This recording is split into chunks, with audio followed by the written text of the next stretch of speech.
Hey, good afternoon everybody. It is Anaris, October 4th, 2010. Today, oh man, we have got the matchup for you. It's a 1 versus 1 on Xel'Naga Caverns, in the Xel'Naga Caverns. And we've got GiSado spawning down here as the Terran, and up here we have Zerg, oGs.SuperStar. So, let me just tell you, I watched this game beforehand. Definitely had some nerd giggles watching this. So good times are going to be had in this matchup. As we get off to a start, both players building up. You can see that Zerg is obviously going to go for the 10 Overlord, as the Terran player does drop down his supply depot right as the 10th SCV is on the way. So pretty standard so far for both players, not too much deviation. But as this game progresses, like I said, it is a sight to see. It's a fairly long game. I guess that's kind of a spoiler, but I think you can live with that one. Don't be too upset about that. The game is pretty long, and yeah, so lots of good times are had in this game, like I said. So we'll have to watch as both players get their builds off to a start here. It's kind of still in the slow part of the game. We can see that Terran has thrown down their barracks at 12. Here comes the gas as he's getting ready to go into 13 supply. Very standard there. And taking a look up at Superstar's base here, you can actually see that he does have a drone getting ready to build a hatchery right there at his natural. Another drone heading out to scout, so pretty good there. So he is getting his hatchery before his spawning pool, so we're definitely going to see a very macro-heavy build from the Zerg player, as both players are now scouting, and this barracks is just about finished on the way. We do have a spawning pool now for Superstar on the way as well. So does have 3 SCVs on the gas. Still very standard play so far from GiSado. I noticed a lot of Terran builds kind of share the same opening. There's a few deviations and whatnot, but really with this opening you can kind of expand into a pretty broad range of tech options and whatnot. So anyways, this drone here is going to try to do some damage. Takes off about 40 hit points from the tech lab. Not too much though, as we do have an SCV up here drilling away at the drone, who is just going to do 360s. I guess he saw an Xbox 360, and if you don't know that joke, you're either going to think I'm a retard, or you're going to know that I'm making fun of a troll joke. Either way, fine by me. As he did just drop his first mule here, so his economy is going to get into full swing. We do have Reapers on the way. You can see one Reaper is just about complete. Do have the Nitro Packs on the way here, as well as a second barracks. Meanwhile, up in the Zerg base, we do have his first extractor just placed down just about 30 seconds, or not even 30 seconds ago, about 15 seconds ago. So we're going to have some gas income on the way. And taking a look down here, we do have a barracks coming right at the base of the natural expansion for the Zerg, which does have a queen about halfway complete. A couple Zerglings about here going to come out here, going to seal the deal, make sure this SCV does not complete. And oh my god, oGs.GiSado. Oh wait, that's not him. Okay, never mind. He's not playing in the game. But we do have a free little Zergling kill for the Reaper there. Another one. Looks like he's going to get some free shots off there. Took out a couple Zerglings. And is going to have to retreat because, you know, Reaper versus Queen. Queen's on the creep. You know, he could dance back and forth, but that's really not going to do a whole lot of good. So he is going to fall back just a little bit. Hang out at the Xel'Naga Watchtower. Wait for his Reaper buddy to come over here and join the fray, as we do have an Overlord coming down into the Terran base. And there's no Marines yet. So this Overlord is actually going to be able to scout around for a little while and at least see what's going on. So we do have a little bit of micro here from the Reapers. There was a good shot got off by the Queen. However, the Reapers are continuing to kite back the Queen, trying to pull her off of the creep, as her speed will be significantly reduced there. So we do have a spine crawler here building, and it's really going to be good to try in case the Reapers do decide to go around the back. But these Reapers so far, they're pretty much just making a frontal push. We do have 3 of them now. Superstar is actually doing a pretty good move in keeping his Zerglings up here. Number one, the Zerglings really wouldn't be able to do anything as it is, because, you know, GiSado's a fairly competent player so far. You can see that he has tried to pull the Zerg off the creep, and is actually now taking down the hatchery. But, you know, we do have a second Queen here coming on the way. Not enough energy for a transfusion yet, so this Queen might actually go down. A couple Zerglings coming down as well, as this Queen does actually get off the creep and trying to retreat as soon as she can, but I mean, a lot of damage has already been done. However, she was able to retreat to the safety of the Spinecrawler, and there are now quite a few Zerglings here, enough for Superstar to try to make a push. As you can see, this hatchery is very low. He's going to have to do something to secure this hatchery, or else it's going to go down, and his economy is going to really be hurting, as we have some exceptionally good micro from GiSado. Look at that. He is barely staying out of the Zergling hit range. The Zerglings are getting 1, maybe 2 hits in per, but he took out a whole slew of Zerglings. You can see that those Reapers, they're almost dead, but nonetheless very effective at taking out those Zerglings. You can see now the front one is moving up a little bit just to take a couple hits. They are going to try to take down the hatchery, but it is going to be at 117 hit points before they are able to push, or before the Reapers are having to retreat. So the Zerg is going to do everything she can to keep that hatchery alive, and really, I mean, at this point, he's going to have to do something. He's going to have to pull out a miracle to keep that up, because at any point, if these Reapers want to move in here and kill it, they are going to, and that is game for that hatchery, as those Reapers are now retreating back. They have done their job, and now they're going to run up there to that cliff and hang out in safety where they can rejuvenate their strength a little bit. Because so far they have made an exceptionally strong push towards the Zerg base. As you can see, the Zergling speak is now complete. So let's take a look at the Terran base here now that not so much action going up north. You can see that a command center is just about complete and is most likely going to flow down here towards the natural. That's something you see a lot of times from Terran players on this map in particular, because the natural is so easy to defend here.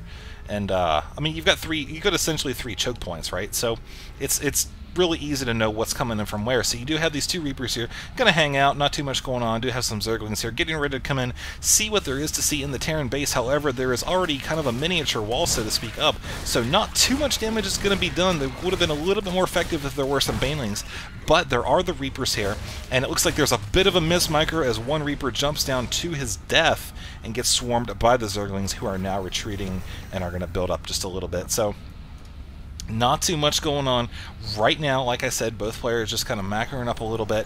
Have another barracks coming down here. This is going to bring the barracks count to a total of 4. This Overlord is finally going to die. He did an exceptionally good job of scouting, but his time has come, and so he shall go into the wherever Overlords go to die. I don't know, but that's okay. So we do have another Zerg expansion going down here at the 3 o'clock position, so that'll bring him up to a total of 3 bases to be mining off of.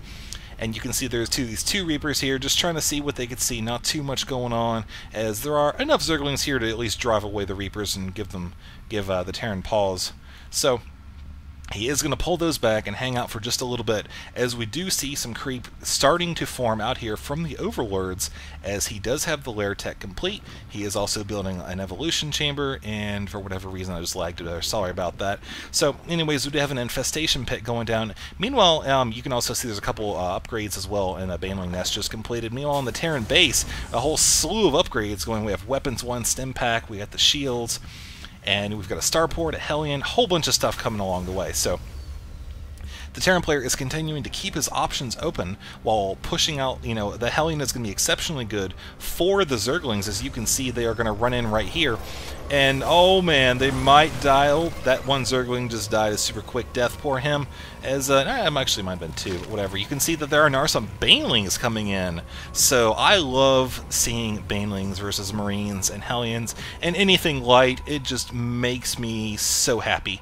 So happy. So you can see in here that this hatchery is now complete. A couple spine crawlers on the way. Do have a queen as well.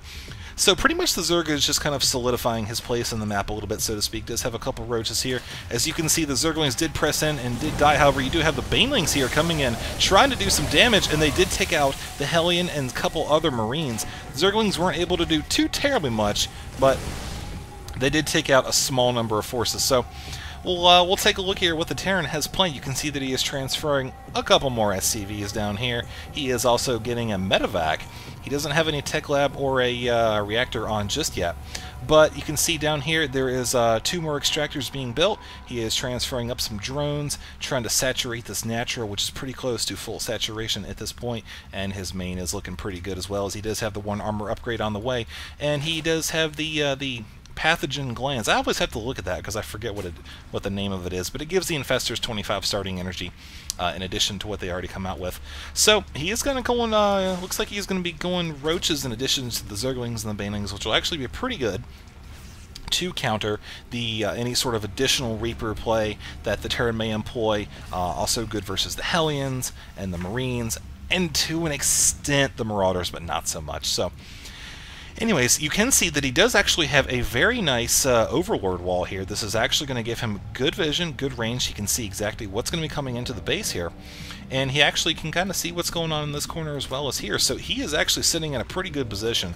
I guess this is the closest thing a Zerg player has to a ComSat layout, so to speak. You can see that there is one medevac here loaded up with 8 Marines getting ready to run out. We also do have a couple missile turrets here, mainly for detection, see if any infestors are on the way.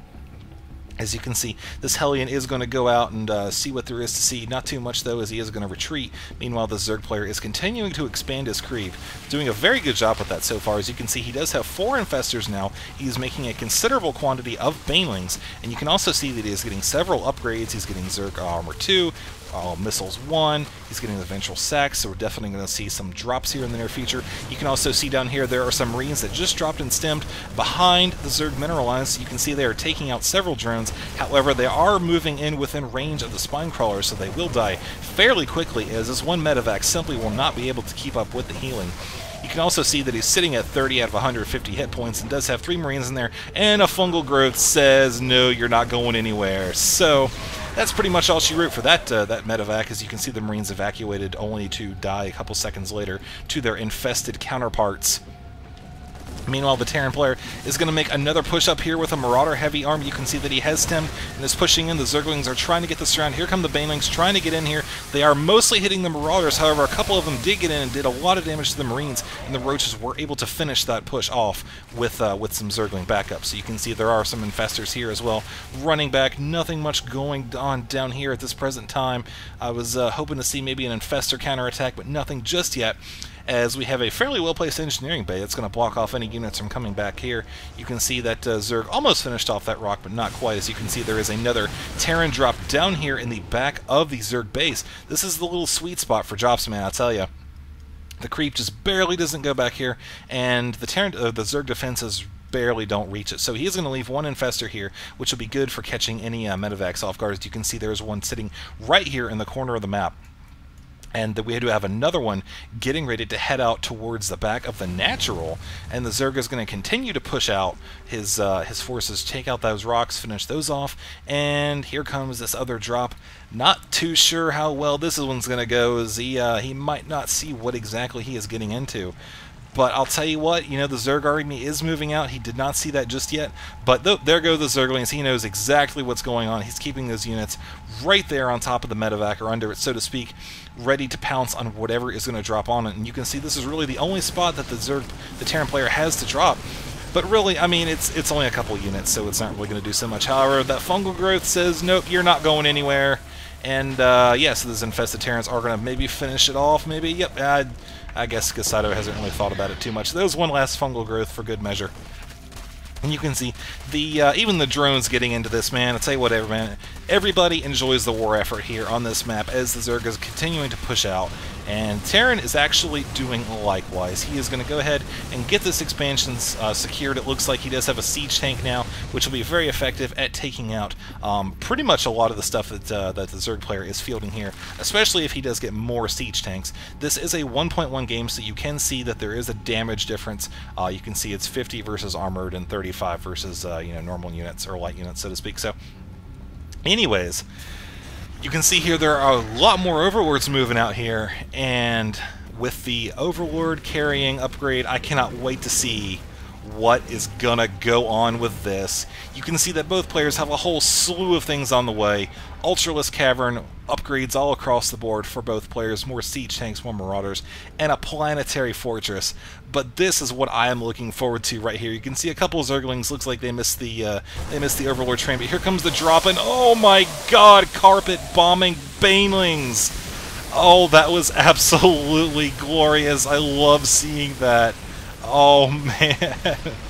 Oh, if that wasn't the play of the game so far, I do not know what is. As the Zerg continues to push down here with his forces, he's kind of running out of steam a little bit here.